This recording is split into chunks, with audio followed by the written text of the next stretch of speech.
Now, before we get to whatever the hell you want to call that tonight, I got a couple of questions. Number one, who the hell continues to put the Bears in primetime games? Like, there should be a permanent ban on this until they get a functional, real NFL offense. Just stop it. It's bad enough year in and year out to watch the Bears more often than not get their shit rocked and pushed in by the cheeseheads twice a year. I don't need the whole nation to see it in prime time at least once a year, every damn year. As Owen Hart would say, enough is enough, and it's time for a change. It's like the NFL schedule makers want to kick his leg out from under his leg. Some of y'all get that reference because you're the real ones. The other ones, look it up. Like, how does that person still have a job? This was not something you accidentally put on the schedule. Like, you mapped this out, you planned this out, and somebody came up with the thought of, hey, in week 12 at Sunday Night Football, let's have the Bears travel to Lambeau and play the Packers, because I'm sure that's going to go over so freaking well, just like it does every other time that we do it, right? Number two. After 3+ years, how could anybody in their right mind think that there was any reason for hope or optimism with Mitchell Trubisky except for pure dumb Mark fandom, acceptance of the McCaskey mediocrity, or just being flat out blinded by reality, if not completely and totally stupid? Like, what the hell did you have to go off of? And I would say, thankfully, tonight put that to bed, but you're still going to have the idiots and morons that try to make excuses for this cloud. And number three, how the hell can any Bears fan look at this organization's history against the Packers for the better part of almost 3 decades now and think to themselves that the Bears having 2 weeks to prepare was in any way, shape, or form going to help them out here? You thought all of a sudden a guy who doesn't do well coming off of the bye, and Matt Nagy is a coach, look it up, an organization in recent years that hasn't done well off of the bye, look it up, all of a sudden somehow magically they were going to piece it together after losing a month's worth of games in a row. The hell's wrong with you?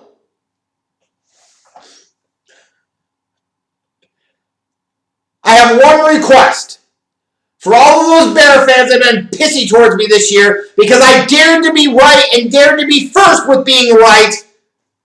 Number one, you should take to the comments and tell me how my ass tastes. Number two, you should be apologizing for ever daring to doubt.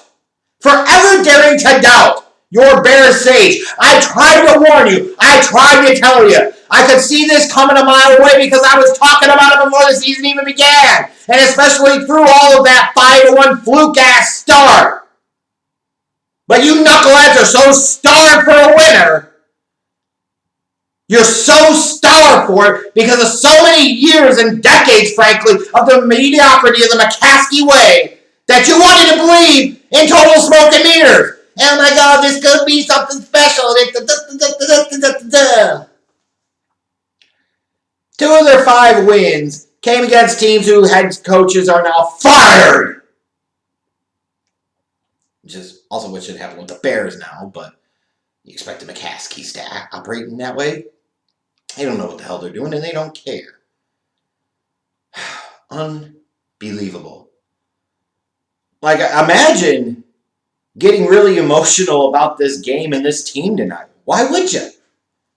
Like I said, I've got much more rage towards Bears fans, Bears Twitter, the idiots associated with the Bears organization via social media and regular media that have been ball-washing this team when they absolutely positively have not deserved it all year, and continue to believe in them with absolutely no reason to do so, that are completely blinded to the obvious reality that is there for all to see. Or that elite defense, the defense never has been elite. I've been trying to tell you asshats all year, and look what you got tonight.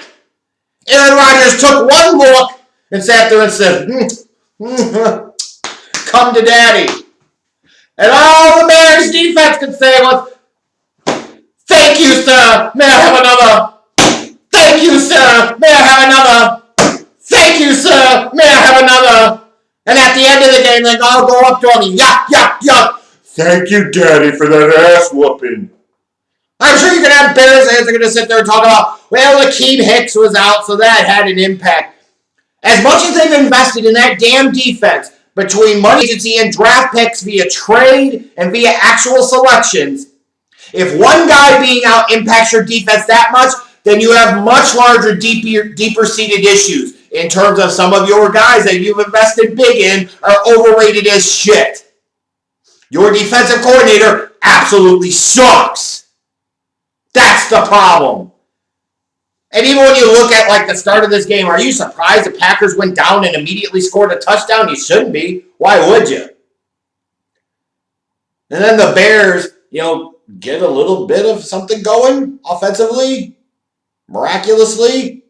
Big run by David Montgomery up the middle. And you're like, oh, okay. Aaron Rodgers is going to torch the Bears because that's what he does historically. He's been our daddy for a decade plus now. Nothing's going to change about that. But the Packers defense stinks really, really bad too. So maybe the Bears can have a bit of a get-right game offensively. I'm sure that's what you were thinking, huh? And then once you saw that first big run by David Montgomery up the middle for, 57 yards? You're sitting there thinking to yourself, oh, it's going to be a good night. Field goal. The pass behind Komet that, to be fair to Mitch, while it was a little off the mark, Komet should have caught it, and of course he totally didn't. And then A-Rob, Allen Robinson, that's why you don't pay him number one wide receiver money. Number one, you don't pay him because he's not a real deal true number one wide receiver, and I think this season is totally proving that out. Number two is plays like that. Balls like that on third down. True number one wide receivers come down with. Allen Robinson did not because he is not, period, accepted. And number three, I wouldn't want to pay him long-term money because now as we look back and think about it, he chose to come to Chicago to play with Trubisky instead of Green Bay with Aaron freaking Rodgers. That's football stupidity of the highest order. I wouldn't want that guy back in my organization either. Holy hell. And then, courageously, Mitch is sitting there throwing Grossman-esque bombs down the field into double coverage. Moody never had a shot. Trubisky, I don't know what the hell he saw. He saw nothing, just like Grossman, just the old drop back 3 steps and throw it off the back foot and throw it 50 yards up in the air and see what happens. Hey, at least they took a shot. Of course, it didn't work because that's Bears football. Bears football. And by the time it got close to the end of the second quarter, and the Bears are already down 27-3, you got the fumble return for a touchdown. You can just feel the sense of doom and gloom come over Bears Twitter. And for all of you that bought into the crap that Mitch was going to come in and do something good, you deserve it. For all the Mark-ass media members and Bears Twitter members that wanted to sit there and think this team had a chance, again, good. You deserved every bit of this. I opined at one point in time. I did this with the wrestling channel at one point in time when I used to review Monday Night Raw. I said, in part, I watch so you don't have to.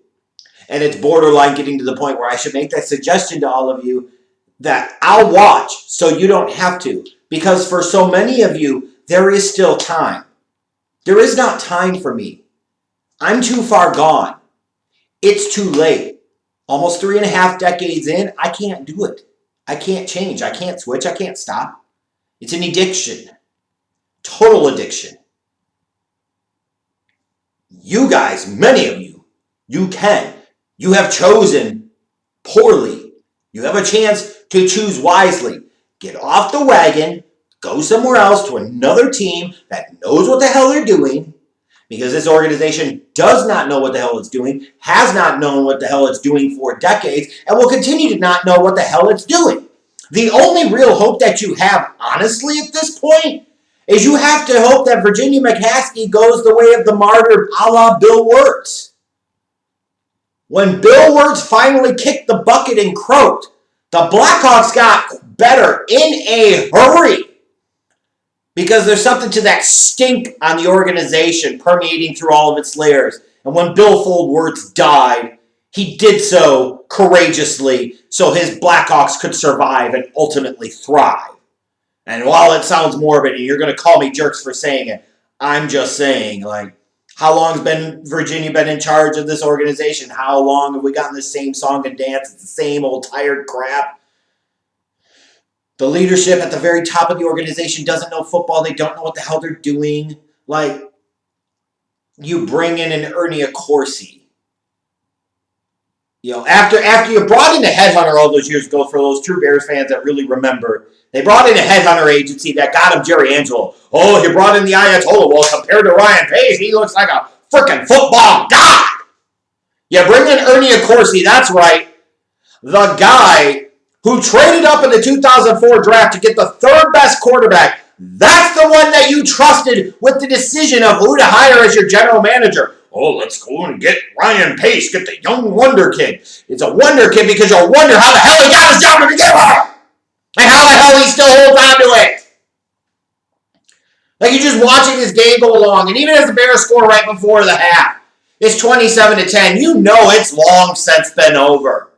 And then, of course, the Bears courageously come out and do nothing again in the third quarter. That's a reflection of coaching as much as it is anything else, because there are halftime adjustments to make, and Matt Nagy can make absolutely none of them consistently. It's a trend. It's a pattern. He's clueless. Get it by now. And for those of you saying, well, he's a better head coach than he is a play caller, realize how stupid that sounds when your defense is getting run through like it was tonight. Like, that team's quit on them. Because they know the offense stinks. They know the quarterback stinks. Like, imagine the nerve of Mitchell Trubisky trying to sit there and get in the middle of the pregame huddle and pump guys up. I got to imagine the faces of some of those dudes are like, what the hell is he talking about? Who are you to do anything like that? Exactly. And then as eventually the lead ballooned up to, what was it, 41-10, you figured, hey, mop-up duty Mitch is going to put up a couple of touchdowns in the fourth quarter in garbage time. So the box score will look a little bit less atrocious than the 2 INTs, the fumble loss, return for a touchdown. And they weren't just INTs. They were really, really bad decisions, really bad throws. Numerous Cade McNown worm burners. Like, that reminded me of going back to training camp in Platteville and Bourbonnais and watching McNown throw those one-hoppers all the damn time. That's how bad this got. Yes, I'm invoking the ghosts of Cade McNown past. Because this is how bad it is. It's unbelievable. So the final score is what, 41-25? This team never had a chance tonight, and all of you had to know that going in. And Virginia's there in Green Bay, and they can keep her. Don't let her ass back into Hallis Hall. Ryan Pace sitting there, they're showing him shaking his head. What are you shaking your head for, dude? You're the numbnuts that sit there and traded up for 3-2 to take a quarterback that was so great in college he couldn't beat out a scrub in front of him until the dude graduated, and then he started for 1 year and he was at best. I told you he reminded me of Andy Dalton as his ceiling. And you had so much panic and urgency that you said, hey, not only am I not going to take Mahomes and Watson, but I'm going to trade up from 3-2 to get Trubisky. Like, everything needs to be fire-sailed here. It starts with Ted Phillips. If you have a team president that doesn't know what the hell he's doing when it comes to football decisions, then you find somebody that does. Then you go find a real competent person that can actually evaluate talent, specifically, most notably and importantly, the damn quarterback position, and you fire Ryan Pace, and you fire Matt Nagy because he's a clown too.